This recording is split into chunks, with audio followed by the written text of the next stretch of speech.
이 시간 우리가 함께 나눌 말씀은 요한복음 21장 15절에서 18절 말씀입니다. 예수님께서 부활하신 후 제자들에게 나타나셔서 베드로와 나눈 대화입니다. 예수님은 베드로에게 요한의 아들 시몬아, 내가 이 사람들보다 나를 더 사랑하느냐? 라고 물으십니다. 베드로는 주님, 그렇습니다. 내가 주님을 사랑하는 줄 주님께서 아십니다. 라고 대답하고 예수님은 내 어린 양을 먹이라. 라고 말씀하십니다. 예수님은 3번 같은 질문을 하셨고 베드로도 3번 같은 대답을 했습니다. 많은 사람들은 이 3번의 반복이 베드로가 예수를 3번 부인한 것과 관련이 있다고 해석하지만 이 대화에서 더 중요한 것은 그 질문의 깊은 의미입니다. 예수님은 왜 이 사람들보다라는 표현을 사용하셨을까요?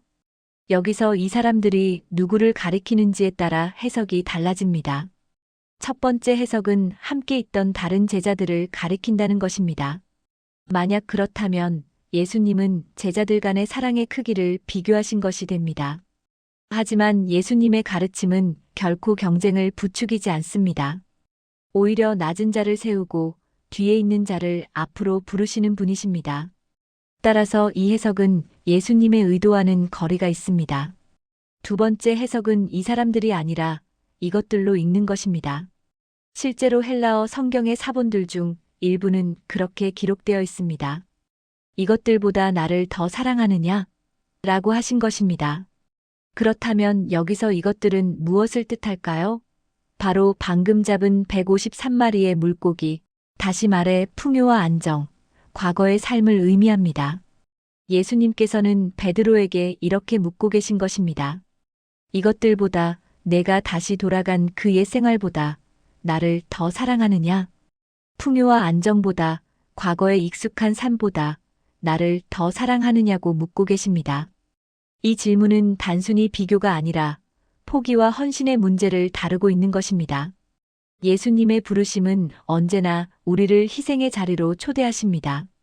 예수님은 베드로에게 다시금 사명을 주십니다. 내 양을 먹이라.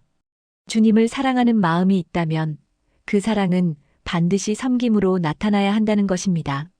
사랑은 감정이 아니라 행동이며 주님을 향한 진정한 사랑은 양을 먹이는 삶으로 드러나야 합니다. 그리고 예수님은 이어서 18절에서 이렇게 말씀하십니다. 내가 젊어서는 스스로 뛰고 원하는 곳으로 다녔거니와 늙어서는 내 팔을 벌리리니 남이 너를 띄우고 원하지 아니하는 곳으로 데려가리라. 이 말씀은 베드로가 훗날 순교하게 될 것을 예언하신 것입니다. 실제로 교회의 전승에 따르면 베드로는 로마에서 십자가에 거꾸로 달려 순교했습니다. 그 이유는 주님과 같은 방식으로 죽을 수 없다고 고백했기 때문이었습니다. 이 말씀은 단순히 순교의 예언만을 담고 있는 것이 아닙니다. 원하지 아니하는 곳으로 데려가리라는 말씀은 우리 모두에게 주시는 영적 도전입니다. 신앙의 길을 걷다 보면 우리가 원하지 않는 자리로 부르실 때가 있습니다. 내 뜻과 다르고 내 계획과 맞지 않는 길로 주님께서 이끄실 때가 있습니다. 그러나 그 길 끝에는 반드시 하나님의 영광이 있습니다. 우리가 그 길을 순종으로 따라갈 때 비로소 우리의 신앙이 완성되어 갑니다. 예수님은 우리에게 순교를 명하시지 않습니다.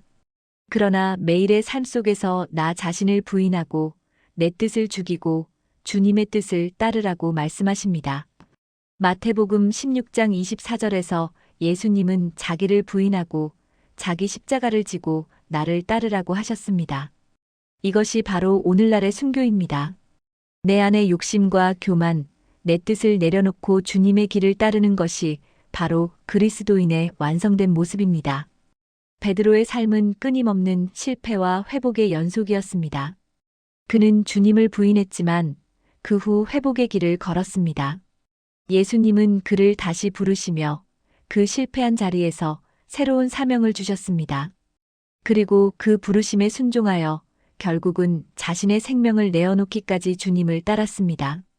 그것이 바로 그리스도인의 여정의 완성입니다. 여기서 한 가지 이야기를 나누고자 합니다. 16세기 미켈란젤로는 교황 바오로 3세의 명으로 바오로의 회심과 베드로의 순교를 그렸습니다. 이 그림은 바티칸의 바오로 채플 안에 있는데 교황만이 들어갈 수 있는 공간입니다. 미켈란젤로는 바울의 회심 장면에서 말에서 떨어지는 인물을 노년의 교황 얼굴로 그렸습니다. 그리고 베드로의 순교 장면에서는 거꾸로 십자가에 달린 베드로의 얼굴에 분노와 고통의 표정을 담았습니다. 더 놀라운 것은 베드로의 시선이 그림을 보는 사람, 즉 교황을 향하고 있었다는 점입니다. 그는 마치 이렇게 묻고 있는 듯 했습니다. 너희는 지금 무엇을 하고 있느냐? 주님을 따르는가? 미켈란젤로는 이 그림을 통해 교회를 향한 강렬한 경고를 남겼습니다. 이 시선은 오늘 우리에게도 향하고 있습니다. 주님은 지금도 우리를 바라보며 묻고 계십니다. 내가 이것들보다 나를 더 사랑하느냐? 그리고 이렇게 말씀하십니다. 내가 너를 원하지 않는 곳으로 데려가리라. 우리가 그 말씀을 들을 때 불편함을 느낀다면 그것이 바로 은혜의 시작입니다. 말씀이 내 생각과 부딪히고 내 뜻과 충돌할 때 우리는 고민하게 됩니다. 그리고 그 고민의 끝에서 우리는 주님의 뜻을 선택해야 합니다. 그 순간 우리의 신앙은 한 단계 성숙하게 됩니다. 그리스도인의 삶은 매일의 고민과 결단의 연속입니다. 주님의 말씀은 언제나 우리 안에서 부딪히고 흔들리게 합니다. 그러나 그 부딪힘을 통해 우리는 자라납니다. 내 뜻을 죽이고 주님의 뜻을 따르는 과정이 바로 그리스도인의 완성된 여정입니다. 주님은 우리에게 물으십니다. 내가 나를 사랑하느냐? 이 질문 앞에서 우리는 매번 대답해야 합니다. 주님, 그렇습니다. 내가 주님을 사랑하는 줄 주님께서 아십니다. 그리고 주님은 다시 말씀하십니다. 내 양을 먹이라. 주님을 사랑하는 사람은 반드시 섬김의 자리로 나아갑니다. 부활하신 주님은 오늘 우리에게 오십니다. 그리고 묻습니다. 내가 이것들보다 나를 더 사랑하느냐? 세상의 풍요보다, 내 안정보다, 내 계획보다 주님을 더 사랑하느냐고 물으십니다. 또한 말씀하십니다. 내가 너를 원하지 않는 곳으로 데려가리라. 그곳은 때로는 희생의 자리일 수 있고 이해되지 않는 자리일 수도 있습니다.